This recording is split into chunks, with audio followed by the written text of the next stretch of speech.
بسم اللہ الرحمن الرحیم۔ الحمد للہ حمدا کثیرا طیبا مبارکا فیہ مبارکا علیہ کما یحب ربنا ویرضى جل جلالہ وعم نوالہ نحمدہ ونشکرہ ونشہد ان لا الہ الا هو وحدہ لا شریک لہ ونشہد ان سیدنا ونبینا وشفیعنا وحبیبنا وسندنا ومولانا محمدا عبدہ ورسولہ صلی اللہ تبارک و تعالی علیہ وعلا آلہ واصحابہ وبارک وسلم تسلیما کثیرا کثیرا اما بعد وبالاسناد المتصل منا الى الامام الترمذی رحمہ اللہ تعالی ورضی عنہ ونفعنا بعلومہ قال باب ما جاء في نعل رسول اللہ صلی اللہ علیہ وسلم حدثنا محمد بن بشار قال حدثنا ابو داود قال حدثنا حمام عن قتادة قال قلت لأنس بن مالك رضي الله عنه كيف كان نعل رسول الله صلى الله عليه وسلم قال لهما قبالان. وعن ابن عباس رضي الله عنهما قال كان لنعل رسول الله صلى الله عليه وسلم قبالان مثنى شراكهما يا مثنى شراكهما. وعن عيسى بن طهمان قال أخرج إلينا أنس بن مالك نعلين جرداوين لهما قبالان قال فحدثني ثابت بعض عن أنس رضي الله عنه أنهما كانتا نعلي رسول الله صلی اللہ علیہ وسلم. یہ باب ان حدیثوں کے بیان میں ہے جو نبی کریم صلی اللہ علیہ وسلم کے نعلین شریفین کے بارے میں وارد ہوئی ہیں. نعل کا ترجمہ حضرت شیخ رحمۃ اللہ علیہ نے یہاں جوتے سے کیا کہ حضور کے جوتے مبارک کے بیان میں، مگر حضرت شیخ الحدیث مولانا محمد یونس صاحب جون پوری دامت برکاتہم مد فیضہم علی اللہ بناتبہم فرماتے ہیں کہ اس کا ترجمہ جوتے سے کرنا صحیح نہیں، کیونکہ جوتا ہمارے یہاں ایک مخصوص فٹ ویئر کو کہتے ہیں، تو اس کا صحیح ترجمہ چپلی ہے، چپل، کیونکہ جوتے کو عربی میں مداس کہتے تھے اور عرب میں جوتا پہننا مشکل ہوتا تھا، اس لیے کہ وہاں گرمی بہت ہوتی ہے، تو اس لیے وہاں عموماً چپل پہننے کا رواج تھا. اور حضور کے چپل مبارک کی کیفیت یہ تھی کہ وہ نیچے ایک چمڑا تھا اور اوپر سے اس میں دو تسمے جڑے ہوئے تھے، اور وہ دونوں تسمے جو ہیں یہ ہمارے یہاں آج کل وہ جو حج میں جاتے ہیں تو احرام میں پہنتے ہیں وہ فلپ فلاپس، تو اس میں تو ایک ہی تسمہ ہوتا ہے، پھر دو سائیڈ پر وہ اس کی لمبی پٹی چلی جاتی ہے. تو حضور پاک صلی اللہ علیہ وسلم کے نعلین شریفین میں ڈبل پٹیاں تھیں، یعنی ایک پٹی انگوٹھا اور اس کے متصل انگلی کے بیچ میں وہ جاتی تھی، اور دوسری جو ہے سمجھیے کہ آخری انگلی چھنگلی اور اس کے برابر والی یا اس کے ان دونوں کے بیچ میں، اور وہاں سے یہ دونوں وہ پاؤں کے مڈل میں جو ہمارے فٹ کا اوپر کا حصہ ہے وہاں آ کے جوائن ہوتی تھی، اور پھر وہاں سے سائیڈ پر رائٹ میں ایک اور لیفٹ میں ایک چلی جاتی تھی. تو گویا یہ ڈبل تسمے والا چپل حضور پاک صلی اللہ علیہ وسلم پہنا کرتے تھے، اور یہ جو تسمہ ہے اس میں بھی دونوں پیس ڈبل ہوتے تھے، یعنی ایک تو ایک سنگل تو اس میں ٹوٹنے کا امکان زیادہ ہوتا ہے، اور ڈبل ہوں تو ایک پیس ٹوٹ بھی گیا تو دوسرے سے وہ چپل ابھی سمجھیے کہ سلامت رہے گا اور تھوڑی دیر استعمال ہو سکے گا جب تک وہ ریپیئر نہ ہو جائے. تو آپ صلی اللہ علیہ وسلم گویا چپل مبارک کے بارے میں بھی بہت پرٹیکولر تھے، اچھی کوالٹی کے چپل پہنتے تھے. حدیث کہہ رہی ہے کہ ان چپلیوں کے جو لیدر تھا تو اس میں بال نہیں ہوتے تھے، یعنی اس زمانے میں تو اتنی مشینری نہیں تھی اور بال صاف کرنے کا اتنا اہتمام نہیں تھا. عام طور پر لوگ جو ہیں وہ بال والا لیدر ہو تو اس کا چپل بھی پہن لیتے تھے، لیکن آپ صلی اللہ علیہ وسلم اس کا اہتمام فرماتے تھے کہ اچھی کوالٹی کا بغیر بال کا چمڑا ہو اور اس سے وہ چپل بنی ہو. تو یہ سمجھیے کہ حضور کے چپل مبارک کا یہاں ذکر فرما رہی ہیں. معلوم یہ ہوا کہ انسان کو چپل جوتے کے معاملے میں ذرا پرٹیکولر رہنا چاہیے، اچھے چپل پہننے چاہیے، اچھے جوتے پہننے چاہیے جس سے پاؤں کو آرام ہو، اس لیے کہ چلتے وقت انسان کی باڈی کا پورا ویٹ جو ہے وہ اس کے دونوں پاؤں پر پڑتا ہے اور جسم کی ساری رگیں وہاں پر جمع ہوتی ہیں، تو اس کے اثرات ہیلتھ کے اوپر پڑتے ہیں. ریفلیکسولوجی والے اس کو سمجھاتے ہیں. ہمارے ایک دوست ہیں وہ مساج کرتے ہیں پاؤں کے اوپر، تو وہ کہتے ہیں کہ جسم کی ساری رگیں یہاں جمع ہوتی ہیں. تو اس زمانے میں تو یہ ٹائلز ہیں اور ہارڈ فلور ہے سیمنٹ کا اور لکڑے کا، ان چیزوں کا، اور ہم اس میں سمجھیے کہ ایک دم فلیٹ فٹ ویئر پہنے تو وہ پاؤں کے اوپر اس کا اثر پڑتا ہے. اس زمانے میں ریتی ہوتی تھی، ریتی پر چلتے تھے، تو وہ پاؤں ریتی کے اندر جو ہے وہ اس کی سائز میں مولڈ ہو جاتا تھا، تو پورا پاؤں جو ہے باڈی کے ویٹ کو لے لیتا تھا. صرف انگوٹھے پہ یا سائڈ پہ یا ایڑی پہ وزن نہیں پڑتا تھا، بلکہ وہ جو پاؤں کا اندر کا حصہ جو خلا ہے وہ بھی باڈی کا ویٹ لیتا تھا. تو اس لیے باڈی کو ریلیکسیشن ملتا تھا اور پاؤں میں درد نہیں ہوتا تھا اور کمر وغیرہ کے درد بھی نہیں ہوتے تھے. اب اس زمانے میں ہم فلیٹ سرفس پہ چلتے ہیں اور بہت چلنا ہوتا ہے اور جوتے صحیح نہیں پہنتے، پھر کسی کو کمر میں درد ہوتا ہے، کسی کو سر میں درد ہوتا ہے، کسی کو کولے میں درد ہوتا ہے، گھٹنوں میں درد ہوتا ہے. تو اگر جوتے صحیح پہنیں اچھی کوالٹی کے اور اس کے ذریعے سے ہم اپنی ہیلتھ کو سنبھال سکتے ہیں، یہ سمجھیے کہ انہوں نے بیان کیا. وہ ڈاکٹر ہیں، اپنے فن کے ماہر ہیں، انہوں نے بیان کیا. بہرحال رسول کریم صلی اللہ علیہ وسلم جوتے مبارک اچھی کوالٹی کے پہنتے تھے، اس کو یہاں بیان فرما رہے ہیں. ویسے حضور پاک صلی اللہ علیہ وسلم کے نعلین شریفین کا نقشہ یہ ملتا ہے. حضرت مولانا اشرف علی تھانوی رحمۃ اللہ علیہ نے زاد السعید میں اس کا کچھ مفصل تذکرہ کیا ہے اور کہا ہے کہ اس کے بہت سے خواص ہیں. علماء نے اس کا تجربہ کیا ہے کہ نعلین شریفین کا نقش مبارک رکھنے سے حضور کریم صلی اللہ علیہ وسلم کی زیارت میسر ہوتی ہے، ظالموں سے نجات ملتی ہے، ہر دل عزیزی میسر ہوتی ہے، یہ بیان کیا ہے. حضرت شیخ نے بھی یہاں پر اس کا نقشہ دیا ہے جو سمجھیے کہ عام طور پر مشہور ہے. پتہ نہیں اس میں آپ کو نظر آئے نہ آئے، یہ یہاں پر نقشہ دیا ہے. تو اس نقش کو اگر کوئی سامنے رکھے اور اس طرح سے بنائے تو اس کی گنجائش ہے.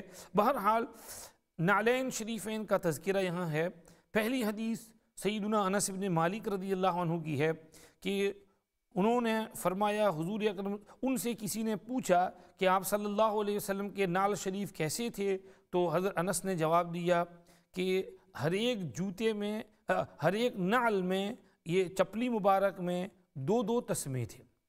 دوسری حدیث میں عبداللہ ابن عباس رضی اللہ عنہ کہتے ہیں حضور اقدس صلی اللہ علیہ وسلم کے نعلین شریفین کے تسمے دوہرے تھے.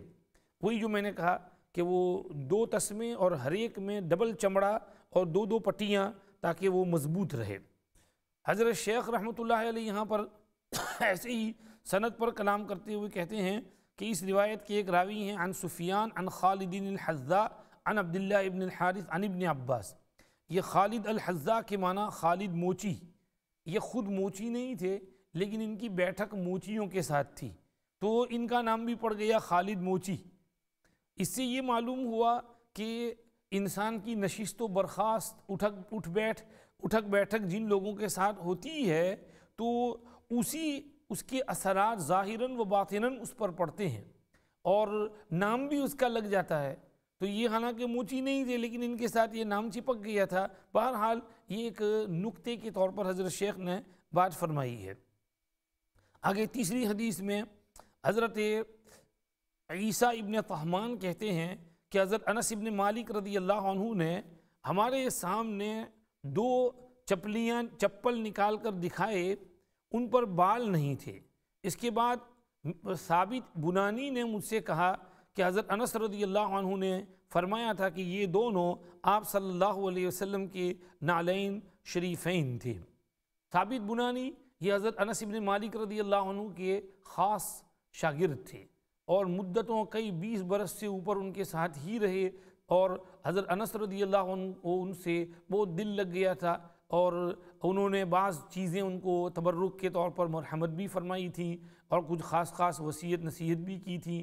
تو کچھ لوگ جاتے تھے تو ثابت بنانی سے ملتے تھے اور ان سے بہت سی چیزیں پوچھا کرتے تھے تو انہوں نے یہ بات کہی. حضرت ثابت بنانی رضی اللہ عنہ کو کے بارے میں علماء نے لکھا، ایک جگہ ہم نے پڑھا کہ آپ کو نماز پڑھنے کا بہت شوق تھا، بہت نمازیں پڑھتے تھے اور جہاں فری ٹائم ملا تو نفلیں پڑھتے ہی رہتے تھے. ان کا انتقال ہوا، ان کی تدفین ہوئی تو وہاں تو لحد میں لاش رکھتے ہیں پھر برکس کھڑی کر دیتے ہیں، پھر مٹی ڈالتے ہیں۔ تو وہ جو برکس کھڑی کر کے رکھ دی گئیں، تو جب دفن کرنے والا باہر نکلنے لگا تو اس کا پاؤں جو ہے ایک برک میں لگا اور برک گر گئی، تو یہ واپس جھکا تاکہ وہ اس اینٹ کو صحیح کھڑی کر دے۔ تو وہ اینٹ کو کیا دیکھتا ہے، جب اینٹ صحیح کرنے کے لیے جھکا تو حضرت ثابت بنانی رضی اللہ عنہ تو اندر کھڑے ہو کے نماز پڑھ رہے ہیں۔ یہ حیران ہو گیا، وہ تھوڑی دیر کے لیے دیکھتا رہا، پھر اس نے وہ منظر غائب ہو گیا اس کی آنکھ سے، اس نے وہ اینٹ رکھ دی، باہر آیا۔ باہر آنے کے بعد وہ ان کے گھر گیا اور ثابت بنانی رحمۃ اللہ علیہ کی بیٹی سے پوچھا کہ تمہارے والد کچھ دعا مانگا کرتے تھے؟ اس نے کہا ہاں، میرے والد یہ دعا مانگا کرتے تھے کہ یا اللہ مجھے نماز میں بڑا مزہ آتا ہے، اگر آپ مرنے کے بعد قبر میں کسی کو نماز پڑھنے کی اجازت دیں تو مجھ کو اجازت دینا کہ میں قبر میں بھی نماز پڑھتا رہوں۔ تو اس نے کہا کہ تمہارے ابا کی دعا قبول ہو گئی، اللہ پاک نے وہ مجھے دکھانے کے لیے، قبولیت دکھانے کے لیے وہ میرا پاؤں لگا اور وہ اینٹ گرائی اور میں نے دیکھ لیا، ان کی دعا قبول ہو گئی۔ یہ وہاں پر نماز پڑھنا یہ بطور تکلیف کے نہیں، بل مکلف کے طور پر نہیں، شوقیہ طور پر ہے۔ اگر کوئی قبر میں قرآن شریف پڑھے یا نماز پڑھے تو یہ شوق کے طور پر اپنا ایک جذبہ ہے، سکون حاصل کرنے کے لیے، ان کو وہاں اس میں آرام ملتا ہے، سکون ملتا ہے، اس کے لیے وہ وہاں عبادت کرتے ہیں، ورنہ وہ عبادت تکلیف کے لیے نہیں ہوتی ہے۔ تو حضرت ثابت بنانی رحمۃ اللہ علیہ یہ ہیں، حضرت انس کے خاص شاگرد ہیں، انہوں نے عیسی بن طہمان کو کہا کہ وہ جو حضرت انس نے تم کو دونوں چپل دکھائے تھے تو وہ حضور کریم صلی اللہ علیہ وسلم کے چپل تھے۔ چوتھی حدیث یہاں پر حضرت امام ترمذی رحمۃ اللہ علیہ نے اس باب میں 11 حدیثیں ذکر کی ہیں نالین شریفین کے بیان میں، 3 ہو گئیں۔ چوتھی حدیث یہاں پر عن عبید بن جریج انه قال لابن عمر رأيتك تلبس النعال السبتية قال إني رأيت رسول الله صلى الله عليه وسلم يلبس النعال التي ليس فيها شعر ويتوضأ فيها فأنا أحب أن ألبسها۔ یہ حدیث امام بخاری رحمۃ اللہ علیہ نے بھی کتاب الوضو میں نقل کی ہے اور امام مسلم نے کتاب الحج میں نقل کی ہے، ایک لمبی حدیث کا جزو ہے۔ اس میں عبید بن جریج نے حضرت عبداللہ ابن عمر سے کہا کہ میں نے دیکھا کہ آپ بغیر بالوں والے چمڑے کے چپل پہنتے ہیں، اس کی کیا وجہ ہے؟ تو انہوں نے فرمایا کہ میں نے حضور اقدس صلی اللہ علیہ وسلم کو ایسے ہی چپل پہنتے ہوئے دیکھا اور اس میں وضو فرماتے ہوئے دیکھا ہے، اس لیے میں بھی ایسے ہی چپل کو پسند کرتا ہوں۔ حضرت شیخ رحمۃ اللہ علیہ فرماتے ہیں کہ عبید بن جریج کے سوال کا منشا اور اس کا ریزن یہ تھا کہ اس وقت جو ہے لوگوں میں اتنی فراوانی نہیں تھی اور تنعم تمدن نہیں تھا، تو اس لیے بالوں سمیت چمڑے کے چپل عام طور سے بنا لیے جاتے تھے اور اسی کو پہنا کرتے تھے۔ مگر حضرت عبداللہ ابن عمر رضی اللہ عنہ ذرا اچھی کوالٹی کے لیزر کے چپل بنواتے تھے اور پہنتے تھے۔ تو عبید بن جریج نے پوچھا کہ یہ کیا بات ہے؟ تو انہوں نے کہا کہ آپ صلی اللہ علیہ وسلم کو میں نے چونکہ ایسے صاف ستھرے چمڑے والے چپل پہنتے دیکھا تو میں بھی اسی کا اہتمام کرتا ہوں۔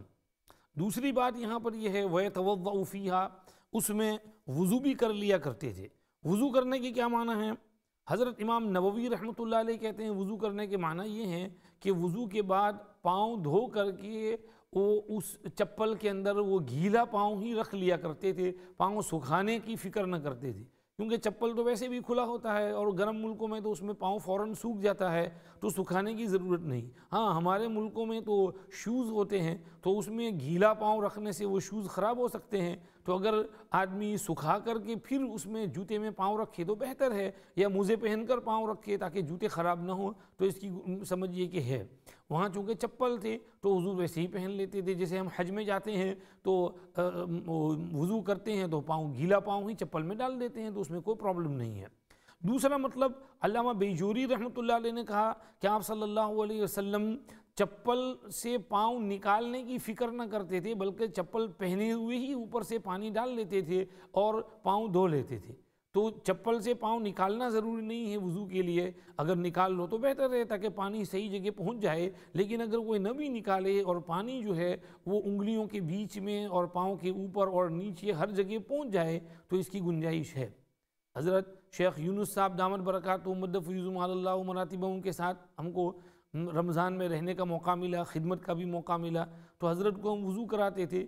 تو حضرت چونکہ بڑھاپے کی وجہ سے معذور ہیں تو ہاتھ منہ تو خود دھو لیتے تھے سنک پر، لیکن پاؤں دھونے کے لیے مڑ نہیں سکتے تھے، تو ہم جو ہے پاؤں کے اوپر لوٹے کے ذریعے پانی ڈالتے، ہاتھ پھیر دیتے۔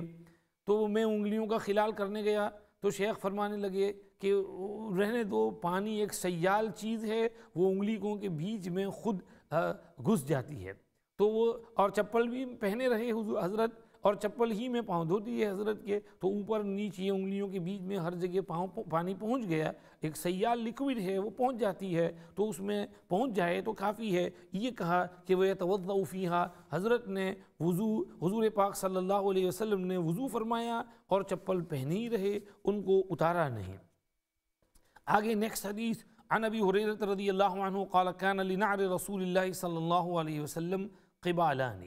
حضرت ابو ہریرہ رضی اللہ عنہ بھی بیان کرتے ہیں کہ آپ صلی اللہ علیہ وسلم کے نعلین شریفین میں دو تسمے تھے اور سمجھیے کہ دو پٹیاں تھیں۔ آگے چھٹی حدیث بیان کر رہے ہیں، حدثنی من سمع عمرو بن حریث یقول رأیت رسول اللہ صلی اللہ علیہ وسلم یصلی فی نعلین مخصوفتین۔ عمرو بن حریث کہتے ہیں میں نے حضور اقدس صلی اللہ علیہ وسلم کو ایسے چپل میں نماز پڑھتے ہوئے دیکھا ہے جس میں دوسرا چمڑا سلا ہوا تھا۔ دوسرا چمڑا سلا ہوا تھا یعنی مطلب یہ ہے کہ اس چمڑے کے اندر بھی پیوند لگے ہوئے تھے، یعنی کمرے کا تسمہ ٹوٹ گیا تھا تو اس کے ساتھ دوسرا تسمہ ملا دیا تھا اور اس کو سی دیا تھا۔ مطلب حضور کی سادگی کہ حضور نے چپل تو اچھی کوالٹی کا پہنا، مگر جب اس کا تسمہ اور اس کی پٹی ٹوٹ گئی تو اس کے ساتھ دوسری پٹی سی لی، اور کوئی سمجھیے یہ نہیں کہ اس کو پھینک دو اور نیا سمجھیے کہ یوز کرو۔ ہم لوگوں کے یہاں تو اللہ معاف کرے گھروں میں کتنے جوتے ہوتے ہیں، اور عورتوں کے لیے تو اللہ گھروں میں جوتے رکھنے کی جگہ نہیں ہوتی ہے، اور اس کے لیے مستقل وارڈروب چاہیے، وہ جوتے کے لیے اور اس کے رکھنے کے لیے اس کی الگ الگ اقسام اور انواع ہوتی ہیں۔ تو آپ صلی اللہ علیہ وسلم کے یہاں ایسا نہیں تھا، وہ ایک ہی جوتا تھا، وہ ٹوٹ گیا، اسی کو ریپیئر کر کے پہن لیا۔ تو یہ کہنا چاہتے ہیں کہ بھئی سمجھیے کہ بہت زیادہ جوتے شوتے نہیں رکھنے چاہیے اور اس میں پیسے ضائع نہیں کرنے چاہیے۔ اتنے پیسوں کا صدقہ کرو، خیرات کرو، اللہ کے راستے میں دے دو تو اس سے زیادہ ثواب ملے گا۔ آگے عن ابی الزناد عن الاعرج عن ابی ہریرہ رضی اللہ عنہ ان رسول اللہ صلی اللہ علیہ وسلم قال لا يمشين احدكم في نعل واحد لينعلهما جميعا او ليحفهما جميعا۔ حضرت ابو ہریرہ رضی اللہ عنہ کہتے ہیں رسول کریم صلی اللہ علیہ وسلم نے ارشاد فرمایا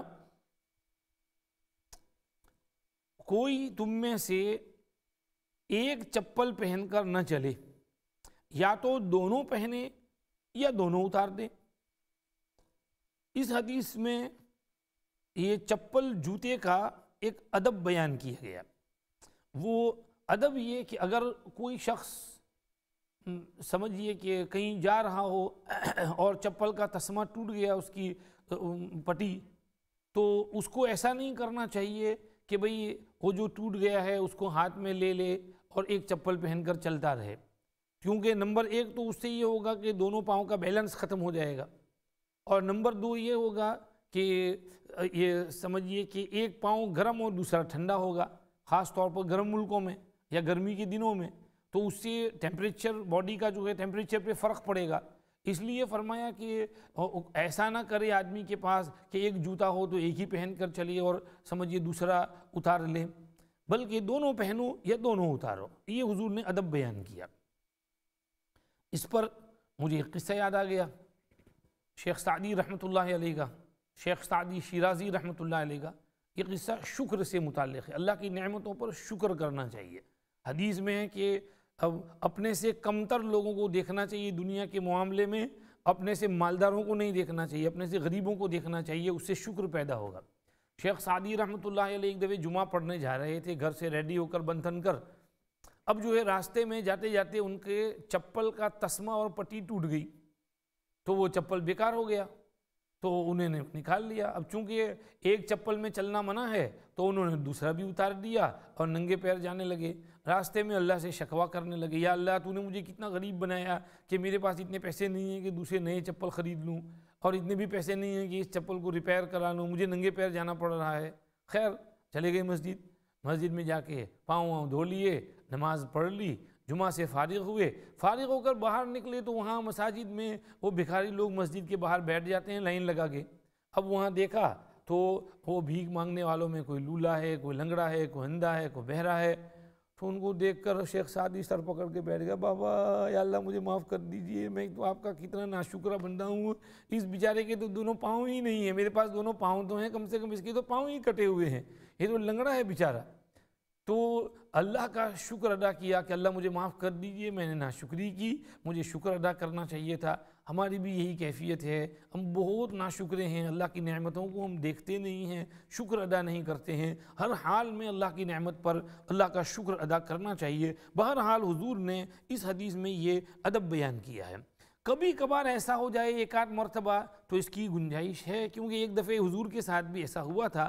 حضرت عائشہ فرماتی ہیں کبھی کبھی حضور ایک چپل پہن کر چلے ہیں، تو اگر کبھی کوئی موقع ہو گیا، اس کی عادت نہیں بنانا چاہیے، تو یہ ایک دوسری روایت کے اندر وارد ہوا ہے۔ بہرحال آگے انہوں نے حضرت جابر کی بھی روایت نقل کی، نہا رسول اللہ صلی اللہ علیہ وسلم ان یأکل الرجل بشمالہ او یمشی فی نعل واحدۃ۔ شیخ فرماتے ہیں ابن حزم الظاہری نے کہا ایک چپل پہن کر چلنا حرام ہے، لیکن عام طور پر علماء نے لکھا کہ یہ ارشادات استحبابی ہیں یا تو کراہت تنزیہی پر محمول ہیں۔ آگے جو مضمون حدیث ہیں اس میں آپ صلی اللہ علیہ وسلم نے چپل پہننے کے کچھ آداب بیان کیے ہیں، اس کو ہم بعد میں پڑھ لیں گے۔ اور ویسے یہ حدیثیں 8 حدیثیں الحمدللہ پوری ہو گئیں چپل مبارک نعلین شریفین کے سلسلے میں۔ اللہ پاک ہمیں حدیث شریف پڑھنے، سمجھنے، اس پر عمل کرنے کی توفیق عطا فرمائے۔ اللہ پاک ہمیں ہمارے نبی صلی اللہ علیہ وسلم سے سچی محبت کرنے کی توفیق عطا فرمائے، عشق الہی اور عشق رسول کی دولت سے نوازے، اللہ ہم سب سے راضی ہو جائے۔ وآخر دعوانا ان الحمدللہ رب العالمین، وصلی اللہ وسلم علی سیدنا محمد وآلہ وصحبہ اجمعین برحمتک یا ارحم الراحمین۔